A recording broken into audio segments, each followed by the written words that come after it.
ድንግልናችን እንዳይለወጥ አድርጎ የጠበቀችን አማኑኤል የወለድሽው እመቤቴ ማርያም ሆይ ደስ ይበልሽ። ማኅተመ ድንግልናሽ ሳይለወጥ ንጉሥ ክርስቶስን የወለድሽ እመቤቴ ማርያም ሆይ ሰላምታ ይገባሻል። ማኅተመ ድንግልናሽ ሳይለወጥ ንጉሥ ክርስቶስን የወለድሽ እመቤቴ ማርያም ሆይ ሰላምታ ይገባሻል። ልዩ መድኃኒታችንን በመውለድሽ እናትን አገልጋይ ተብለሻልና እግዚአብሔር ባሕርይሽን ባሕርይ አድርጎ ባለመውለድነትን አግኝተሻልና እመቤቴ ማርያም ሆይ ሰላምታ ይገባሻል። ከምንወደው እሱ ከሚወደድ ልጅሽ ኃጢአታችንን ያስተሰርይልን ዘንድ ለምኝልን።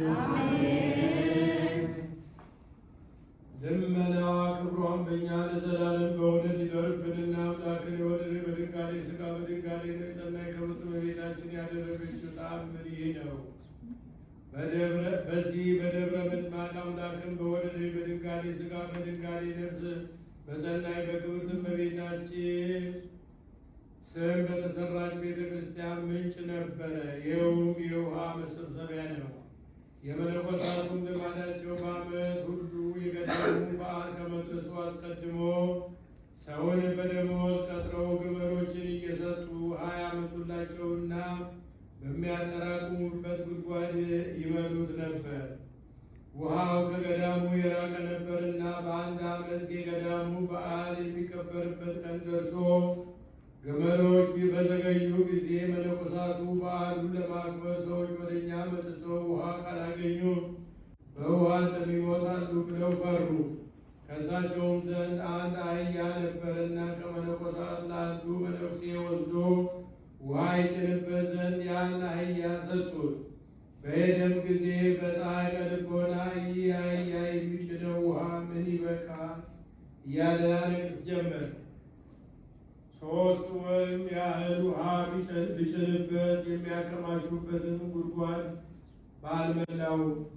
ሄዶ በተመለሰ ጊዜ በመንገድ ሳለ በልቡ ያሰበው ለወንድሞቹ መነኮሳት ነገራቸው። እኒህም መነኮሳት ወንድማችን ሆይ ምን ትላለህ? ምንስ ትሰራለህ? አሉት። ከ3 ቀን በቀር የበዓል መድረሻ አልቀረም ነበርና አምላክም የወለደች በድንጋሌ ሥጋ በድንጋሌ ነፍስ የጸናች ክብርት እመቤታችን የገዳሙ ግመሎች ፈጥና ታደርሳቸው ዘንድ ወደ ቤተ ክርስቲያን ገብተው እንዲለምኗትም በፍቅር አንድ ሆኑ። ያውም ባይሆን በሚያሻው ነገር ትሰራላቸው ዘንድ ከዚህ በኋላ ፈርታ እንደወደደችው ትሰራላቸው ዘንድ ወደ ቤተ ክርስቲያን ገብተው ተገልጸውም ግንባራቸውም ምድር አስነክተው በድንጋሌ ሥጋ በድንጋሌ ነፍስ በጸናች ንጽሕት የሕይወት እናት ወደምትሆን እመቤታችን በፍጹም ልቅሶና ልመና ሰገዱ። በእግዚአብሔርም አምነው በወለደችው በእመቤታችን አምነው ከቤተ ክርስቲያን ወጡ። ሌሊቱን ሁሉ ፈጽመው ሲያዝኑ አደሩ። መንፈቀ ሌሊትም በሆነ ጊዜ ከተነሳው ከነፋሱ ኃይል ጽናት የተነሳ የገዳሙ ቅጽር እስኪናወጥ ድረስ እግዚአብሔር ጽኑ ነፋስን አስነሳ። ወደሚጠራቀምበት እስኪያደርሰው ድረስ ነፋሱ ውሃውን ወደ ላይ አወጣው፣ ማጠራቀሚያውም መላ። መነኮሳቱም ይህን አላወቁም ነበር። ይህ ድምፅ ነፋስ ብቻ መስሏቸው ነበር እንጂ። ሲነጋ መነኮሳት ወጥተው ውሃውን ወደሚጠራቀምበት ገብቶ እስከ ወሰኑ ድረስ ሞልቶ አገኙት። ውሃው እስከ በዓሉ መጨረሻ ድረስ ኖረ። ሕዝቡም ሁሉ እንደ ልማዳቸው ደርሰው ውሃው ወደ ገዳሙ በመግባት የተደረገውን ተአምራት አዩ።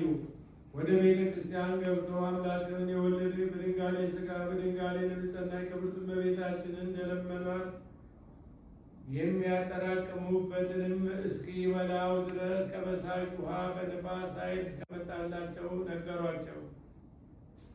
በግንቦት በ26 ቀን እግዚአብሔርን ፈጽመው እያመሰገኑ በድንጋሌ ሥጋ በድንጋሌ ነፍስ የጸናች ክብርት እናቱ እመቤታችንንም እያመሰገኗት ሁሉም እያንዳንዱ ወደየቦታቸው ተመለሱ።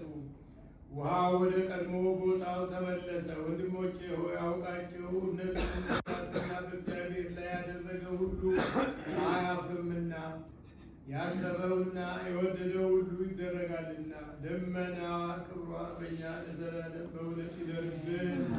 በሰላም እንዳሳደረን በሰላም ያውለን። የተባረከ የተቀደሰ ቀን ያድርግልን። ሀገራችን ኢትዮጵያን ይጠብቅልን። ከክፉ ነገር ሁሉ ይሰውርልን። ሕዝቧን በፍቅር በሰላም አንድ ያድርግልን። እኛንም በያለንበት ይጠብቀን። አቡነ ዘበሰማያት